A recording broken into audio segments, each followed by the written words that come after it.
And lastly, what we need to do is focus on the colon. And so we have two products. One is called Fibertone, and one is called Sun Bars. And you can take a few Fibertone every day. They come in capsules, and they help kind of massage the bowel from the outside in, just to kind of keep debris moving. It's not like a it's like when you eat like a bran muffin, it's like razor blades. It's very, very sharp and very scratchy, and not healthy for your colon, I might say, because it is so scratchy. It's processed. Where Fibertone is totally food-based, and it just gently massages and gets things moving, and it softens up the stuff that's been there, you know, for the last ice age, you know. And the Sun Bars, which are, it's a bar. There's a lot of nutrients in that bar. It's a little bit like Nuplus, but with fiber. And also it massages and it absorbs, and it kind of, part of it, the semi-soluble nutrients, and it turns into a blob of jelly, which creates a movable substance also. And so those are the things that people need to focus on. So now, as I mentioned, that we need to do three things. One is getting rid of the bad out of our diet, because it is so tough on your body to deal with that.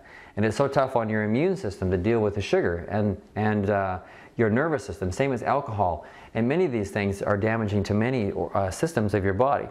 And then we focus on system-specific nutrients that helps your body rebuild itself, because we're not going to get that from eating carrots and red peppers. We need large combinations of foods that it took someone a while to figure out. And the Chinese took 5,000 years to figure that out. And the last thing we need to do is separate out of our diet foods that are hard for our body to digest. And I'm going to split them into four groups. The first one is going to be dairy. The second one is going to be wheat. The third is going to be sugar. And the fourth is going to be fat. Now, as much as many people don't want to hear this, dairy products are just really hard to digest. And some people do okay with dairy, but not many, because a lot of foods just plain suck the life out of you, because it's so hard for your body to digest them. Now, with something like dairy, it's like it comes from an animal that has a totally different digestive system than humans do. Cows have a four stomach system, and it's meant for calves. And in nature, every mammal gets weaned, you know, not that long after they're born. And so why is it that humans think we have to drink milk our whole lives? Like, it just doesn't make sense. And dairy products are very, very hard to digest. They ferment, they just sit, they produce a tremendous amount of mucus. There's antibiotics. There's just a lot of things in dairy that don't do people a lot of good. And yes, there's calcium in dairy, but that's another issue about dairy, is that we can't assimilate the calcium from dairy. It's in it, but it doesn't mean we can absorb it. It's the same as there's calcium in eggshells. Why don't we eat eggshells? You can't digest it. You can't absorb it. I don't want to turn this into an hour seminar on this issue, but if you do your research on it, you'll find that we have a very difficult time absorbing calcium from dairy, because it's a heavy protein. Any heavy protein, you really can't assimilate the calcium from that. The second thing is wheat. When I farmed, we grew wheat. And we grew wheat because it was cheap, it was easy to grow. You can, it's very hardy against frost and many chemicals. It's an easy thing to grow, which makes it cheap because it's in abundance. And so as humans, in this, especially this part of the world, we think we can eat wheat 3, 4, 5 times a day. We stick wheat in everything as if it's supposed to be good for us. And wheat, the gluten in wheat is very difficult for our body to digest. There's books written on this. It's very sticky, mucousy, and most people that do dairy and wheat find themselves tired. They're just fatigued. Both products convert to sugar quite quickly, and so you got problems with that, which leads into, in some cases, learning disabilities and blah, blah, blah, blah, blah.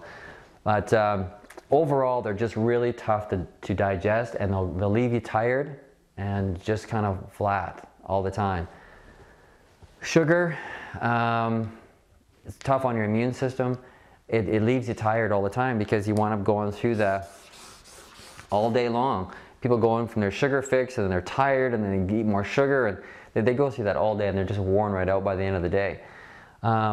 Sugar also causes you to gain weight, as we're learning from some of these diets that are out right now. I certainly don't recommend high protein diets, but the more sugar we eat, the more problems we have with fat. There's absolutely no doubt about it.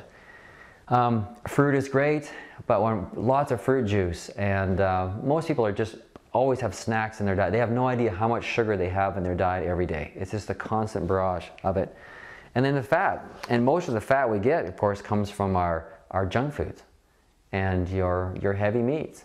And so if people try to lean out that, cut down in their sugars, and get away from some of the wheat and dairy products and switch it over to some buckwheat, to, you know, there's so many snacks which I can't get into right here, but whoever's letting you this video will probably have some great ideas for you to switch some snacks to several things. That's easy to do. It's just that most people, they have, I think it's 8 meals that they revolve around. So they have 8 meals that they're used to. It's just that you have to take on 8 new meals. And it's easy to do once you do it. It's just deciding if you want to change or not. So I hope this information has been helpful to you, and thanks a lot.